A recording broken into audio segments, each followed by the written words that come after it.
ilk bor igna tutganimga 4-sinf edim. Примерно 13 yosh bo'lganman, 12-13 yosh bo'lganman. Endi hayot majbur qilgan, chunki onam o'qituvchi bo'lganlar. O'sha paytda uncha ham katta summada ishlamagan bo'lganlar. Endi yordam berish niyatda qoqma tikib biza birinchi bo'lib shu ignani shundan boshlagan tikishni. Kostyum shimam, ayollar kiyimam hamma narsa tikkanman. Lekin parda sohasida men keyinchalik kelib qolganman. Turmushga chiqqanimdan keyin biza hovlida 4 ovsin yashagan bo'lgan edik. Oilaviy xarajat, ro'zg'orlarga baribir pul kerak bo'lgan. Zerikkanman uyga o'tirib. Keyin xolamning qizlari parda tikardilar. O'sha yerda boray, anaqa ovunib kelaman deb stressdan chiqish uchun xolamning qiziga borib kelib, qiziqish uyg'ongan parda sohasida menga.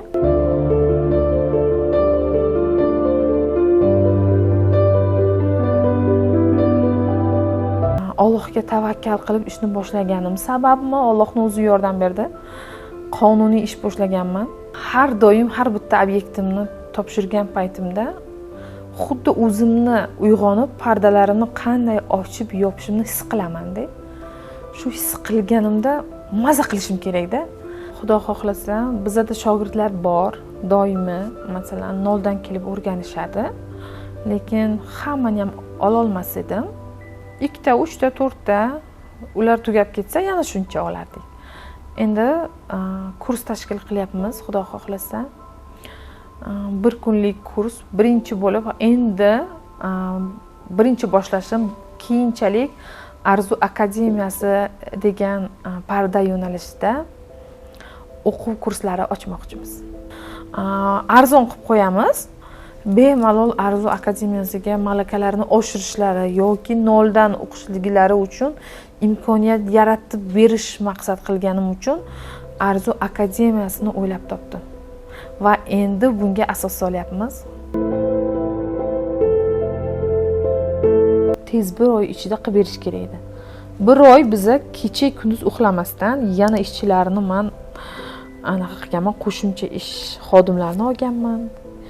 Ustanovchilar bir 15 kishi, 30 kishini ishlatganman. Shu 950 millionlik ob'yem olganman. Bir oy ichida. Mana shuni qilganman. Arzon pardalardan men 1000 ta klientga xizmat ko'rsatishim mumkin. Premium sifatdagi pardalarga 100 kishiga xizmat ko'rsatishim mumkin. Lekin shunday bo'lsa ham men premiumni tanlaganman. Xuddi Louis Vuitton, Adidas, Nike dek o'shanaqa brend yaratish maqsadida premium pardalarni tanlaganman. Pardalarim premium sifatda birinchi sort eng zo'r bo'lishni xohlaganman. Mayli, men 10 ta klientga xizmat ko'rsatay. Lekin baraka topsin, shu 10 yildan beri shu pardasi modadan ham qolmaydi. Sifati ham вообще zo'r, 100 marta yuvib ilgandirman. Hech narsa bo'lgani yo'q degan gap. Mana shu gap menga kerak. Shu bizneslarni rivojlantirishga qiziqaman. Pulni ko'paytirish. Chunki menga pulni ko'paytirish qiziqroq. Menga emas, по-моему, hammaga shunaqa bo'lsa kerak deb o'ylayman. Men ko'proq urg'u berganman shunga. Odam ilmiga investitsiya qilsa, обязательно o'zi orzu qilgan maqsadiga yeta oladi. Mana shuning uchun Arzu by Zulayho deb brendimizni nomlaganmiz. Buni ma'nosi Zulayhoning orzulari degan ma'noni anglatadi.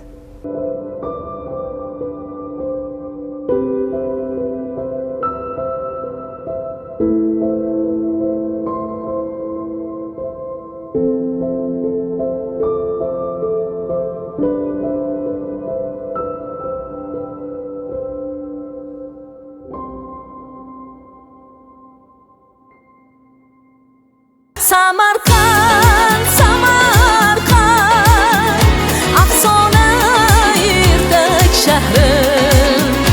Assalomu alaykum va nihoyat Samarqandga yetib keldik. Bugun biz bir necha daqiqalardan so'ng Samarqandda etaloni yo'q bo'lgan yana bir ijodkor bilan suhbatlashamiz. Biz bilan birga bo'ling. Samarqand, Samarqand,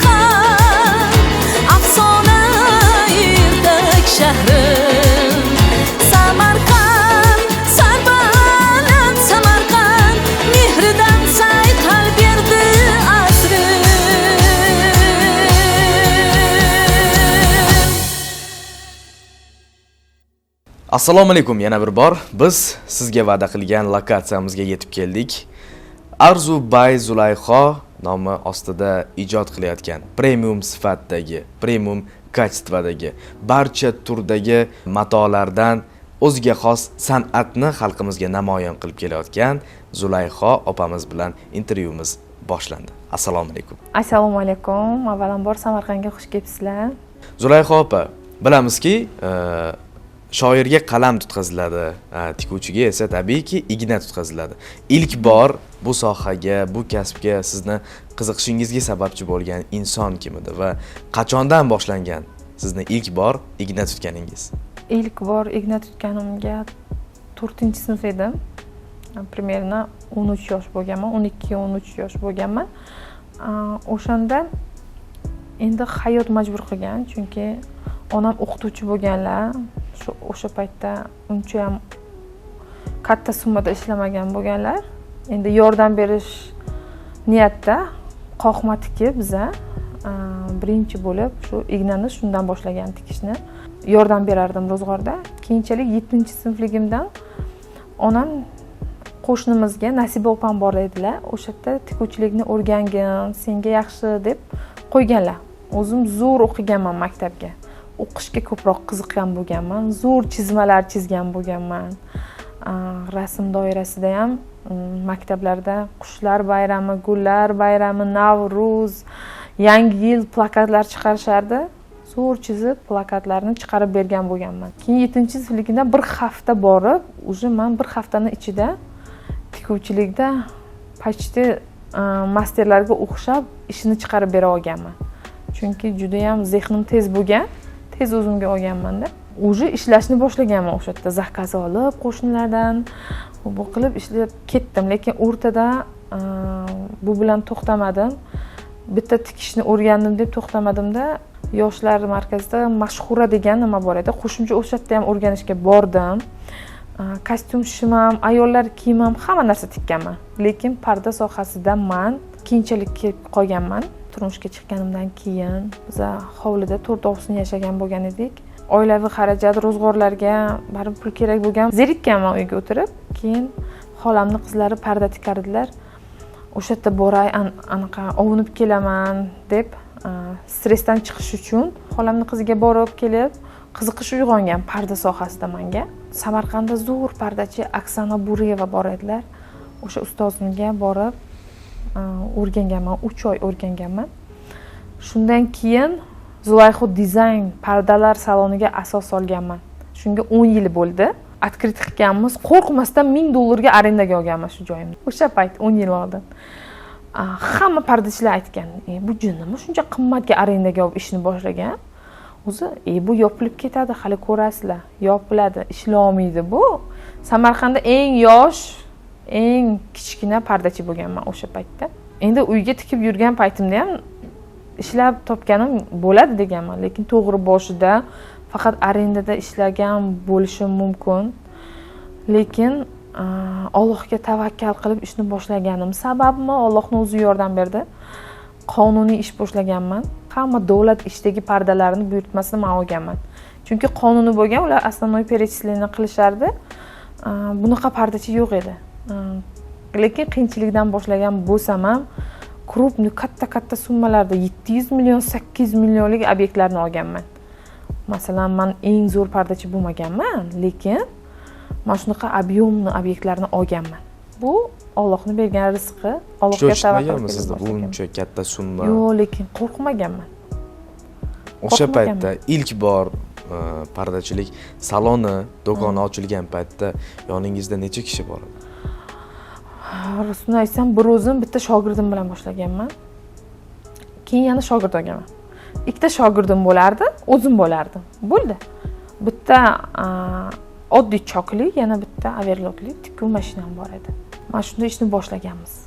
Lekin kecha kunduz uxlamasdan zakazlarimiz ko'p bo'lardi, hammasini tikishga uspet qilardik, lekin shu bilan asta-asta odamni komandamni bitta ko'paytirishni boshlaganman. Unaqa matolar, unaqa hech narsam yo'q edi, lekin faqat shu ikkita tikuv mashinam bilan katta joyni olib boshlaganman. Nega sizni kelin ko'ylaklar yoki o'zingiz o'sha yoshligingizda qiziqqan erkaklar kostyum shimi davom ettirmagansiz? Aynan pardalarga nima sabab bo'ldi? Buni sababi o'sha paytda turmushga chiqqan qizlarni kelin tomon parda qilishi kerak bo'lgan. Keyin men u paytda turmushga chiqqan paytimda men qilmaganman. Turmush o'rtog'imni o'zlari qilganlar, lekin singlimni o'tayotgan paytda parda uchun juda ham katta pul sarflaganmiz-da. Shundan keyin men xolamni ishini qiziqib pardaga borganman. $1000 dan oshiq parda qildirganda biza onam bir o'zlari endi otasiz bizani katta qilganlar. Juda qiynalganlar, shuning uchun dedim, "Mana shuncha qimmat bo'lar ekanda" deb men shunga borib turay, biror narsa o'rgansam, хотя бы o'zimnikini eplayman deb nima qilganman. Shu sabab bo'lgan menga o'sha pardani qiz tomon qilgan payt og'irlik yo'nalishi bo'lgani uchun qiziqganman. Atak shu bilan qiziqib ketdim. Keyinchalik pardalar o'sha paytda juda ham anaqa bo'lardi. Nekomfortniydi. Olaman desam yuvish qiyin.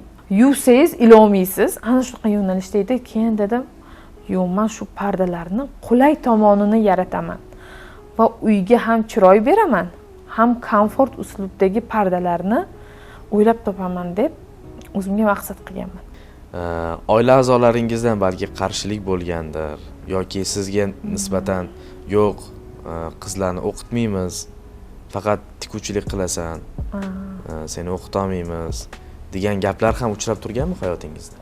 Yo'q, lekin onam o'qigin, mayli o'qi deganlar.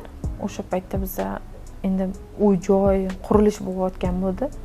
"Yo'q, uyimiz chiroyli bo'lsin, mayli" deb o'qimaganman-da.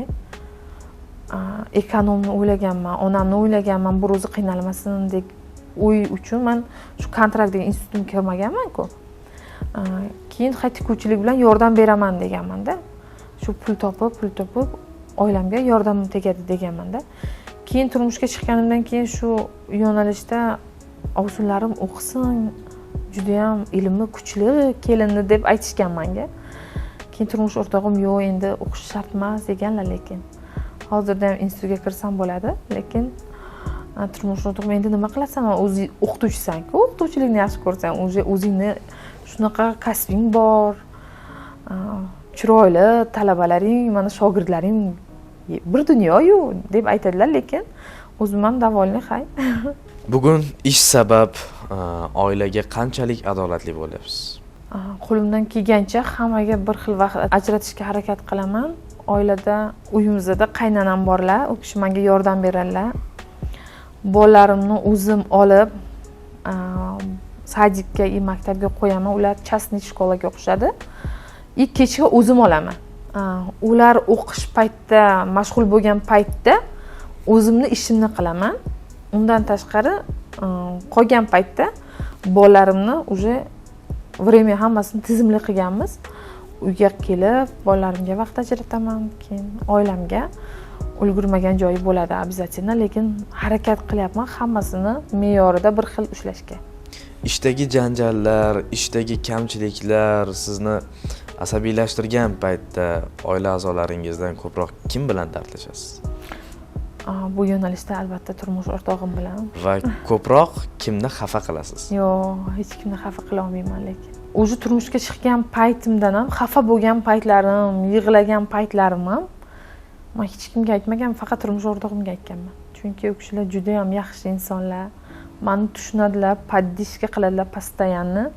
Bunaqa turmush o'rtoq kamdan kam uchrasa kerak. Bugungi kunda Arzu Bay Zulayho pardalar do'koni 12 viloyatda o'zini muxlislariga, ishtiyoqmandlariga ega va uni ishtiyoqmandlari juda ham ortib bormoqda. Komfortlik, o'zgacha uslub, dizaynning o'zgachaligiga sabab nimada? U qayerdan kelyapti sizga?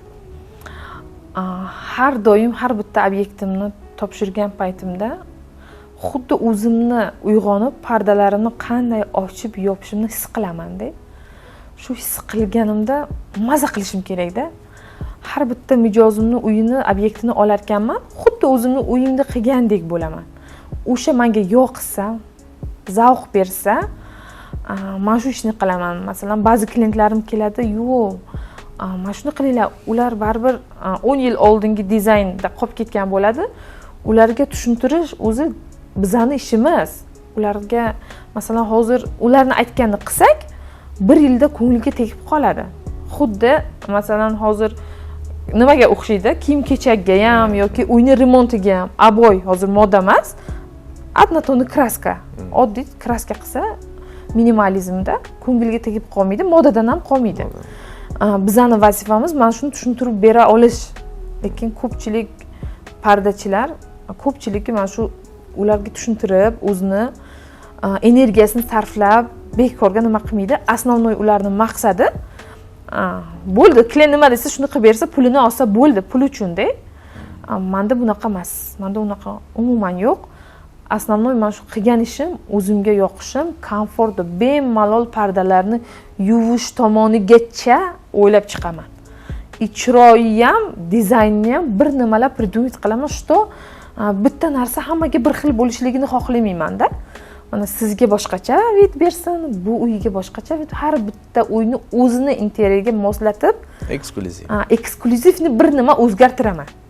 Buni ishimiz davomida ham ko'rishligi mumkin. Mijozlarimiz ko'radi ham, biladi ham. Bir joyni baribir o'zgartiraman. Bir nima yaratishim keladi-da. Zulayho opa, bilamizki, katta bir jamoani rahbari va shu nom ostidagi ta'sischi ayolsiz. Bu jamoani ushlab qolish afzalmi yoki uni tarkibini yangilash siz uchun? Men uchun o'zimni jamoamni ushlab qolish yaxshiroq.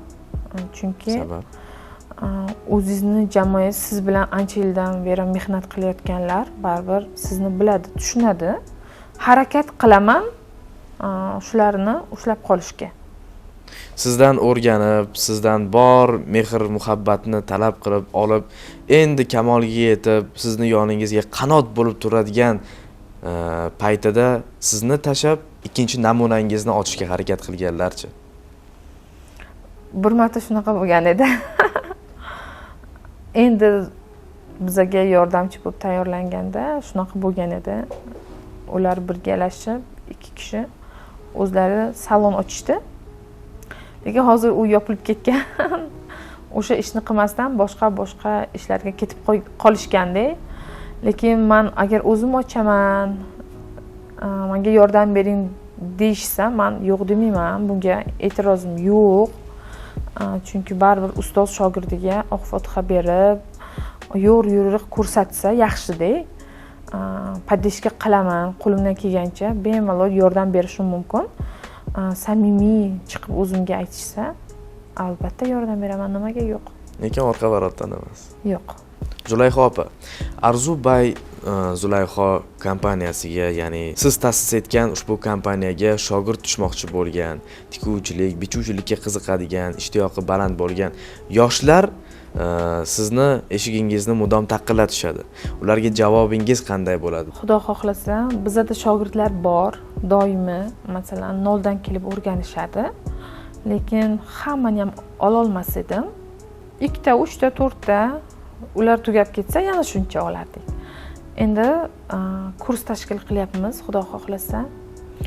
1 kunlik kurs birinchi bo'lib, endi birinchi boshlashim keyinchalik Arzu akademiyasi degan parda yo'nalishida o'quv kurslari ochmoqchimiz. Demak, bu tikuvchilik, bichuvchilik va Arzu by Zulayho kompaniyasiga va ularning jamoasiga qiziqadigan, pardachilik sohasiga, yangilikka qiziqadiganlar uchun yaxshi yangilik bo'ldi. Kuzatishda davom etasiz. Biz suhbatimizni davom ettiramiz. Arzu by Zulayho pardalar do'konidan Arzu akademiyasiga o'tish rejasi yoki bu kompaniyani korporatsiya qilishga, kengaytirishga bo'lgan yo'l kimdan chiqdi? Bu kimning g'oyasi? Qanday topildi? Qanday o'ylandi? Nega aynan bugun o'sha paytda emas? O'zimni ustimdan ko'proq ishladim. O'sha paytda hali tayyor emas edim. Tayyor emasman deb o'yladim. Lekin hozirda mening ilmlarimni ulashgan vaqt keldi. judayam talab va xohishlar ko'paydi, menga yozishadi. Shogird olasizmi, necha pul bilan? Bitta shogirdni olsam, qimmatroqga tushishi mumkin. Shuning uchun kurslar tashkil etyapman.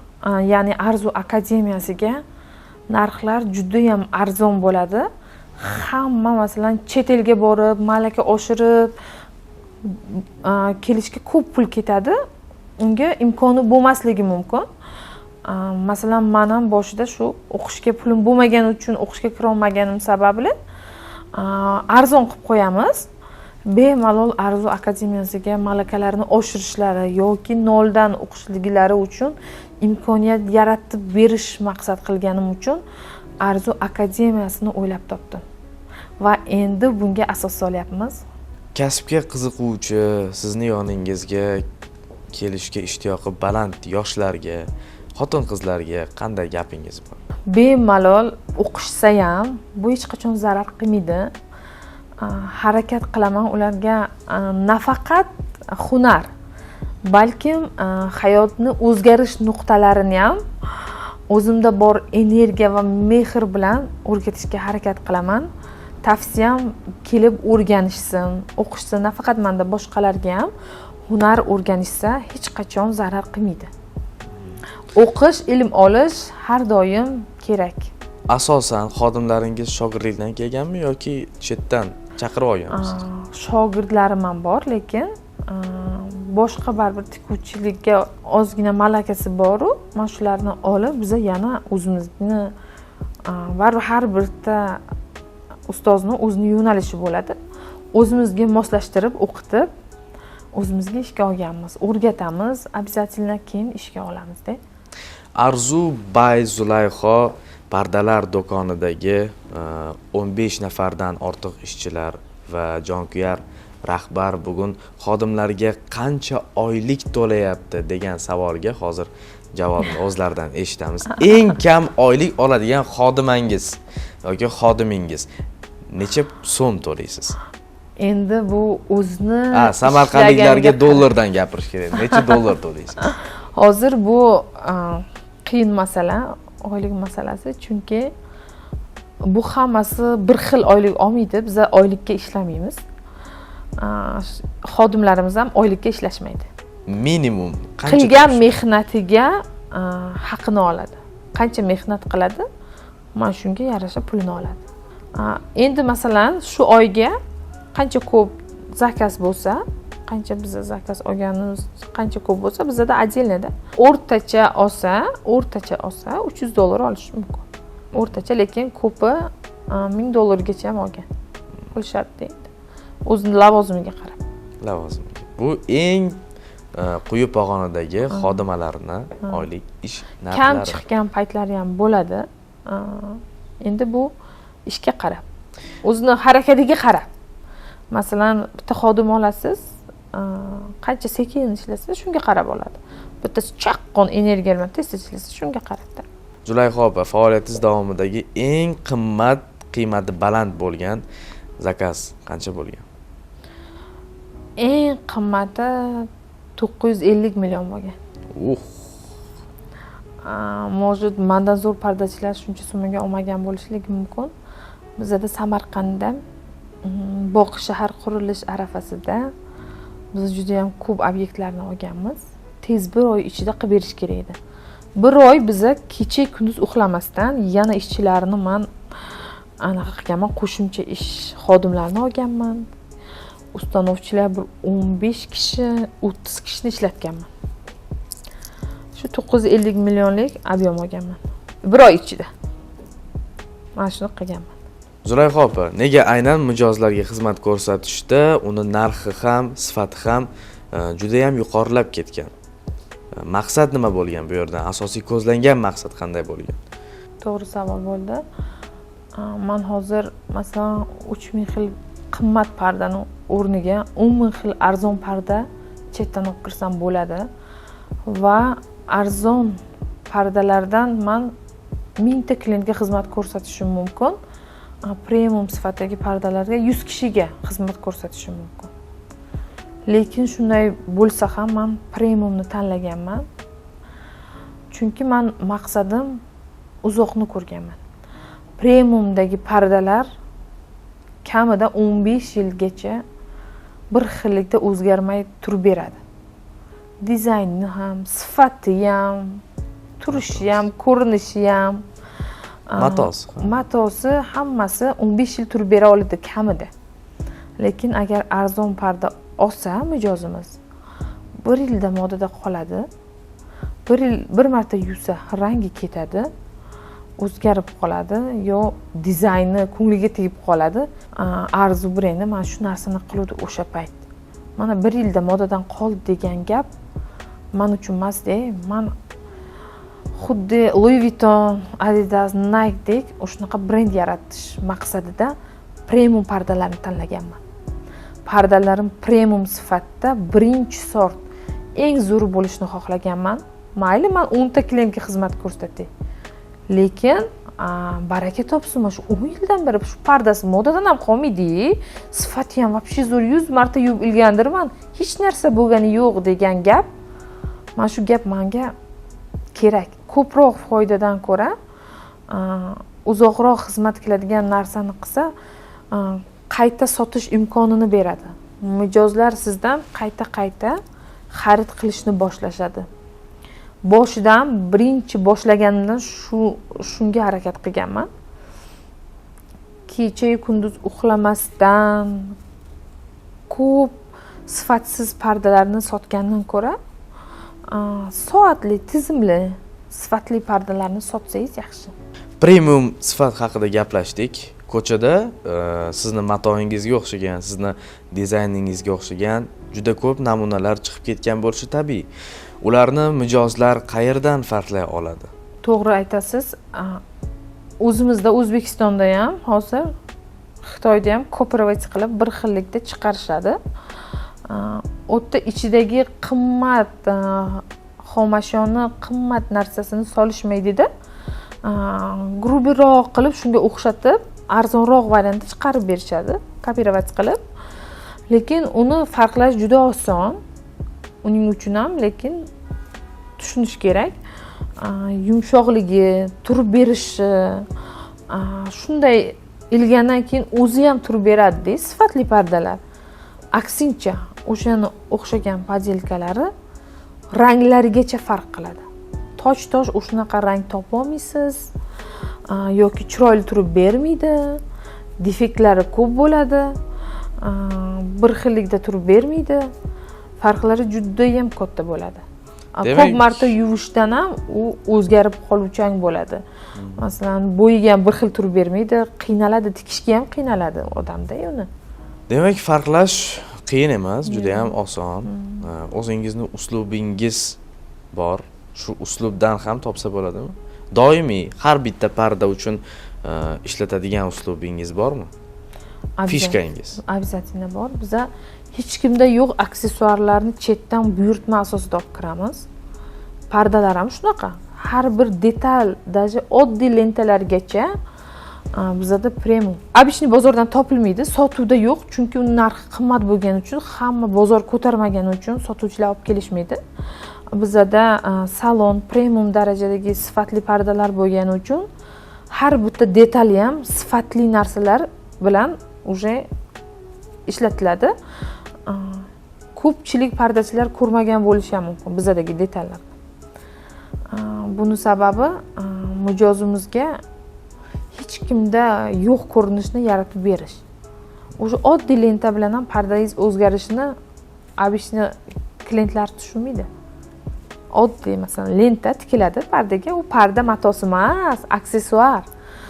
Uyini otsenkasini shuncha qilgan necha ming dollarlik remontini parda ko'rsatib berishni tushunishmaydi. Men shu yerda aytmoqchiman. Asosiy uyni dizaynini parda beradi.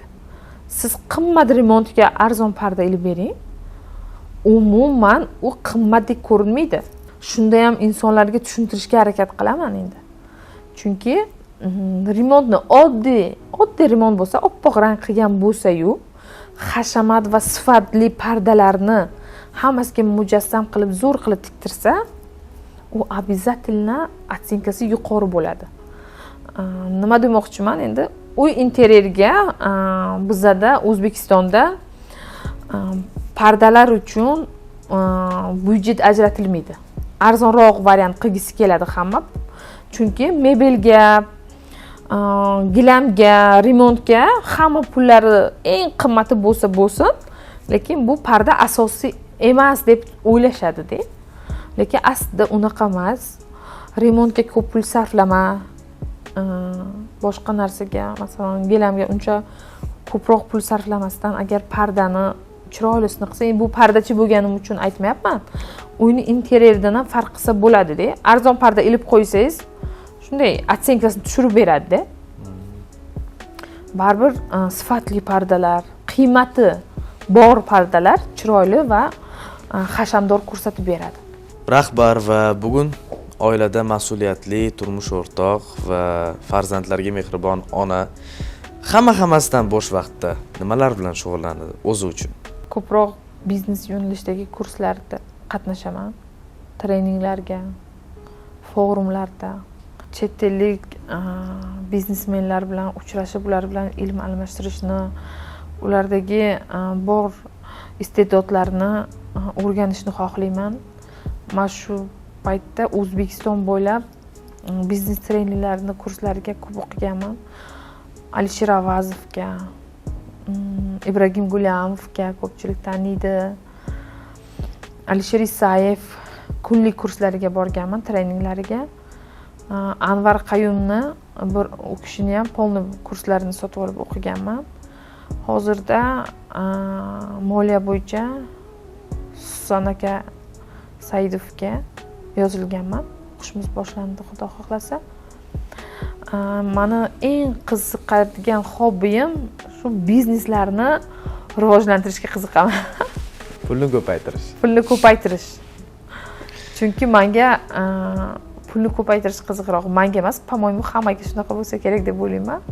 Men ko'proq urg'u berganman shunga. Hozircha ilm olyapman. Shu ilmlarim orqali harakat qilaman. Eng yaxshi sarmoya kasbga tikilgan sarmoya. Bu butun umr insonni boy qiladi, ham ma'nan, ham uni moliyaviy jihatdan. Arzu Bay Zulayxo bugun malakali rahbar va qat'iyatli ayol bo'lib yetishigacha, bugungi kungacha o'zi uchun qancha sarmoya kiritdi? Rivojlanishi uchun, Zulayxo bo'lib yetishish uchun.